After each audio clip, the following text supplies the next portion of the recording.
Bem-vindos à nossa videoaula preparada com muito carinho e muito gosto. Espero que apreciem e, mais importante, que não durmam, ouviram?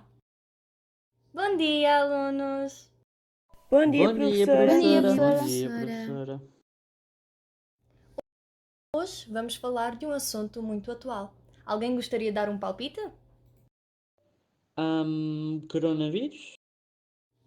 Não muito. Mais algum? Será demografia? Já está mais perto. Sara, quer tentar? Catástrofes naturais? Oh, Sara, achas? Salo, gostarias de tentar? Coisas atuais. Pirâmides etárias? Sim, mais especificamente, a população idosa. Vocês sabiam que, em Portugal, há mais de 2 milhões de idosos? E que, segundo um estudo feito por Reis e Fradique, relativo ao isolamento e à saúde e à doença, cerca de 20% dos idosos destacaram o isolamento social e a solidão como causa de doença? Não acredito. Isso mesmo, Sara. Nesta aula iremos estudar mais acerca do grupo etário idoso, causas e consequências. A população mundial está a envelhecer, mas não de forma igual. Verificamos uma distanciação de comportamentos quando observamos os países do Norte com os países do Sul. A população está sim a envelhecer, mas não da mesma forma nem da mesma velocidade. Quais são os países que estão a envelhecer a uma maior velocidade? Bem, eu acho que sejam os do Norte, podendo até afirmar que seja uma velocidade exponencial. Eu não diria melhor. Muito bem, Margarida. Como podemos verificar neste mapa de 2017, os países com maior predominância da população idosa são os países do Norte, juntamente com a Oceania. Quais são os motivos desta irregularidade? Na minha sincera e humilde opinião, penso que um dos possíveis motivos seja a imigração dos jovens em busca de emprego e melhores condições, como também a queda da fecundidade. Eu acho que, para além do que a minha colega referiu, o facto da esperança média de vida ser maior nos países ditos desenvolvidos. Estive estes dias a pesquisar sobre o assunto e, de acordo com os dados do OMS, em 2016, os países com menor esperança média de vida localizam-se em África. Como, por exemplo, Lesoto, um enclave na África do Sul, era aquele que contava com menos expectativa, 52,9 anos. Também pesquisei e logo a seguir a Lesoto surgiu a República Centro-Africana, com uma esperança média de vida de 53 anos. Depois vinha a Serra Leoa, um dos países mais pobres no mundo devido aos persistentes conflitos armados, que tinha uma esperança média de vida de 53,1 anos. Isso vem contrastar com os países ricos que estão no ranking de esperança média de vida. A nossa vizinha Espanha encontra-se no terceiro lugar, com 83,1 anos de esperança média de vida. Em segundo, vem a Suíça, com 83,3 anos de esperança média de vida. E o líder na tabela é o Japão, com 84 anos de esperança média de vida. Vejo que já são peritos nesse assunto. E têm todos razão. A esperança média de vida e a imigração dos ativos são dois grandes pesos que, para os países do Norte, sejam mais envelhecidos. O envelhecimento da população passará por todas as partes do mundo, menos na África. Até 2050, todas as regiões do mundo terão quase um quarto ou mais das respectivas populações com mais de 60 anos. Por que é que a África não passará por essa situação? Bem, no manual diz o seguinte: nos países em desenvolvimento, as pessoas ainda vivem menos 7,4 anos do que a média global. Em grande parte, essa situação deve-se aos níveis persistentes e elevados da mortalidade infantil e materna, à má nutrição, à falta de saneamento básico, bem como à violência, aos conflitos armados e aos impactos contínuos da epidemia do HIV. Isso até 2050 não vai alterar muito. E depois de 2050, o que é que vai acontecer com a população africana, professora? A população total vai tender a crescer muito e estima-se que, em 2100, a população africana ultrapasse a asiática, obviamente pelo aumento da esperança média de vida e pela natalidade continuar alta. Uau! Aqui vemos a expectativa da taxa de dependência dos idosos aumentar. Alguém quer analisar este gráfico? Posso ser eu, professora. De um modo geral, a taxa de dependência de todos os países da Europa pode vir a aumentar de 2018 para 2033. Em 2018, Portugal encontra-se, sim, acima da média da Europa, com aproximadamente 4% a mais, enquanto Espanha encontra-se abaixo da média da Europa, com menos de 1% de diferença. Em 2033, Portugal continua acima da média da Europa, com quase o dobro em relação a 2018, enquanto que Espanha verificou um aumento, mas continuando à mesma diferença da média da Europa. Corretíssimo! Isso mesmo!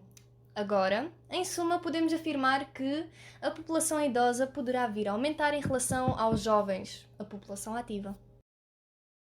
Agora vamos ver um pequeno vídeo que preparei para a aula. Or in history have there been so many people on Earth as right now? Our numbers have skyrocketed from 1 billion in 1800 to 2.3 billion in 1940, 3.7 billion in 1970, and 7.4 billion in 2016. The world population increased fourfold in the last century, so what can we expect for the next century? And what does population growth mean for our future? Will there be mass migration, overcrowded slums in megacities covering continents, diseases and pollution, chaos and violence over energy, water and food, and a human species focused only on sustaining itself? Will population growth destroy our way of life, or is this prophecy just ungrounded panic?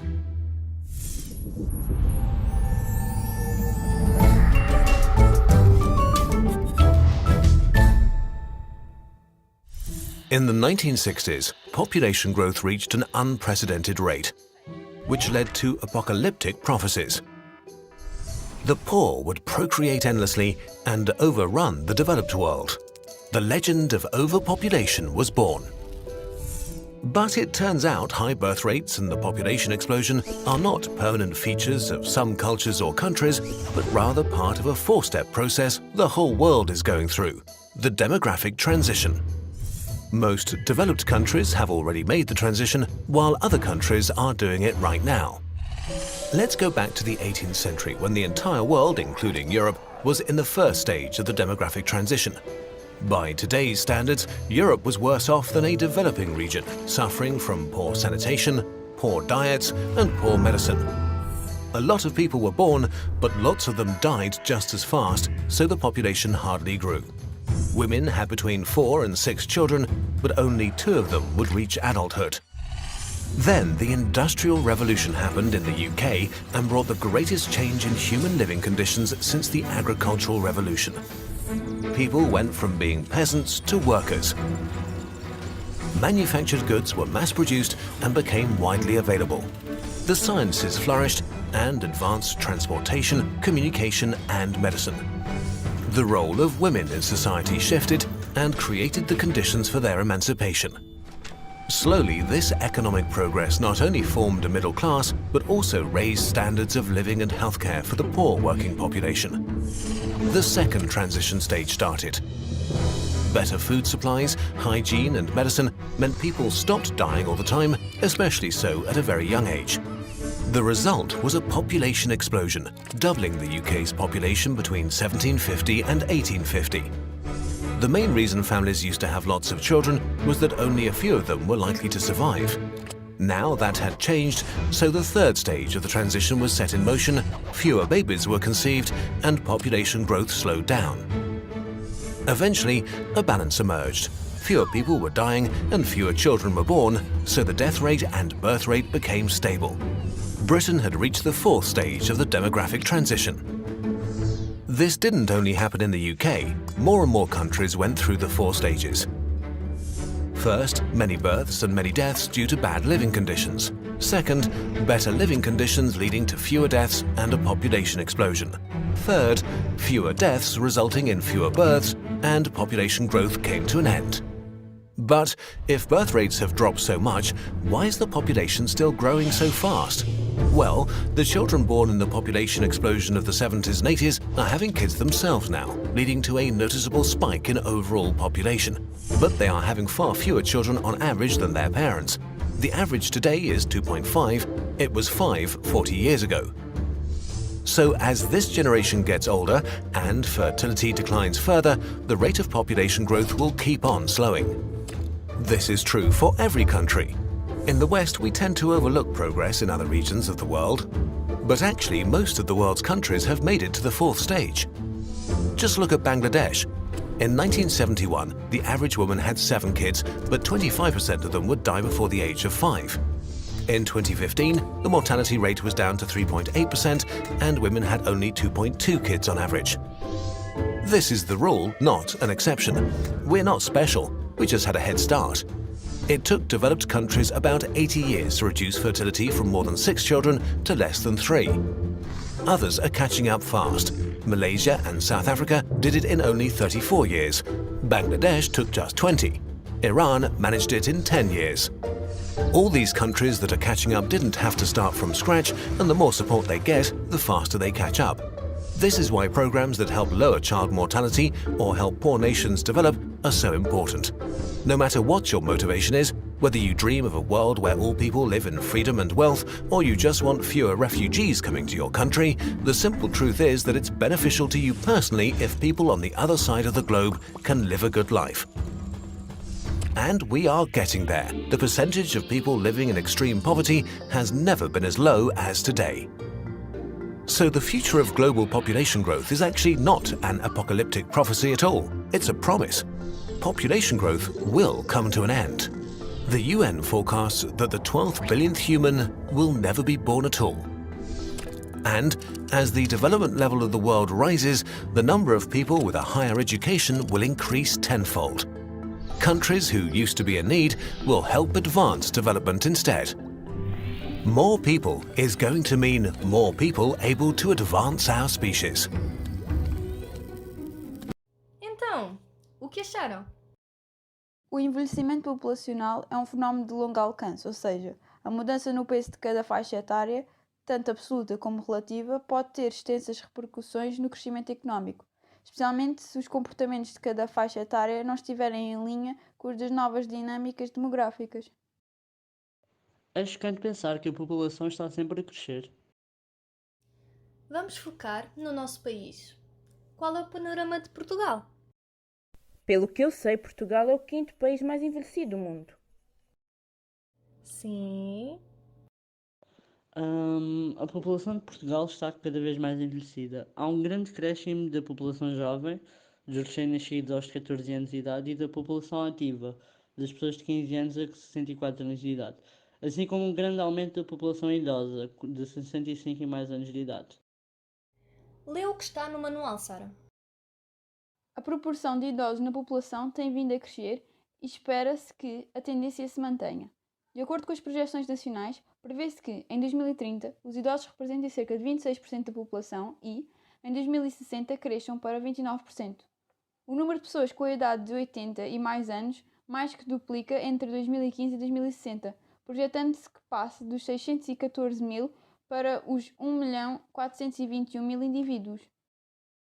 Margarida, pode continuar a ler as causas, por favor? Sim, professora, claro. O envelhecimento da população provém de 2 principais fatores: a queda da fecundidade e o aumento da longevidade nos últimos anos.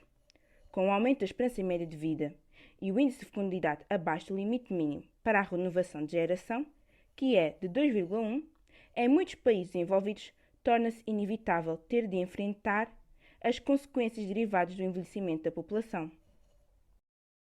Salo, prossiga com as consequências. O principal fator que, num contexto de envelhecimento da população, pode prejudicar o nível de produção de uma economia e a redução da mão de obra.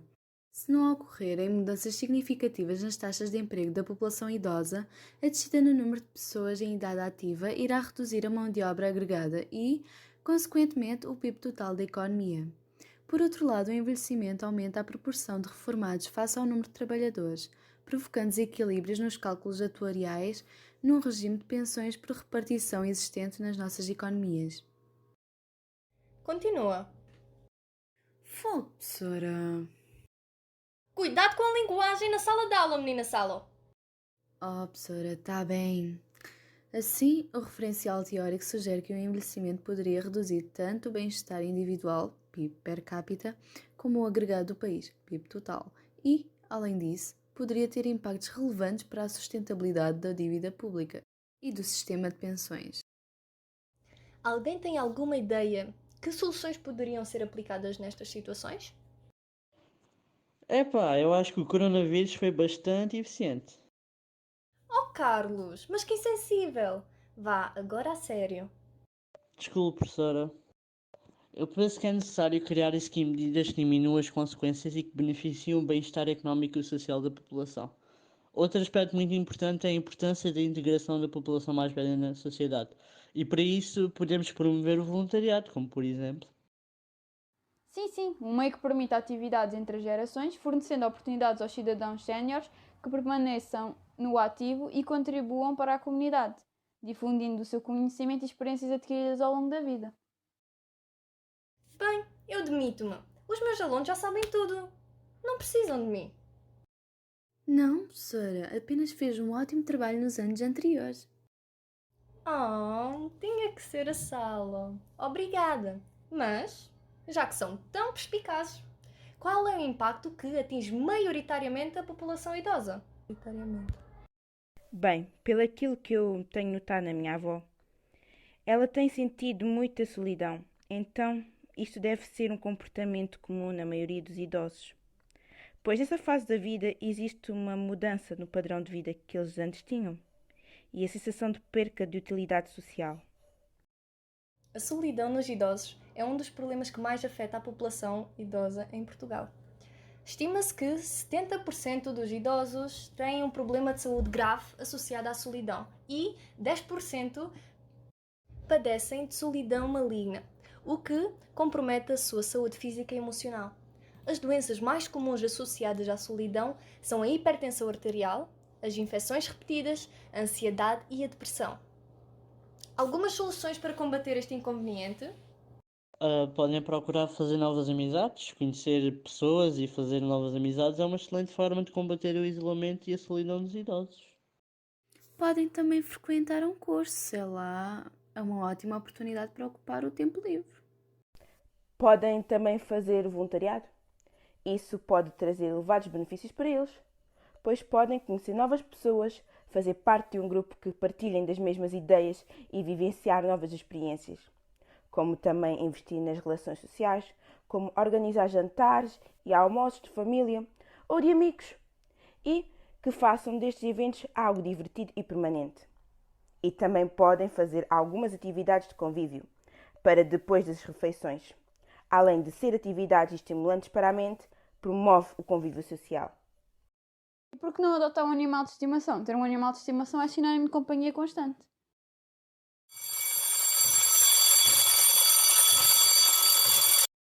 Excelente! Estão preparados para a universidade. Eu já fiz o meu papel. Estão dispensados. Bom dia. Adeus, professora, até amanhã. Adeus, professora, até amanhã.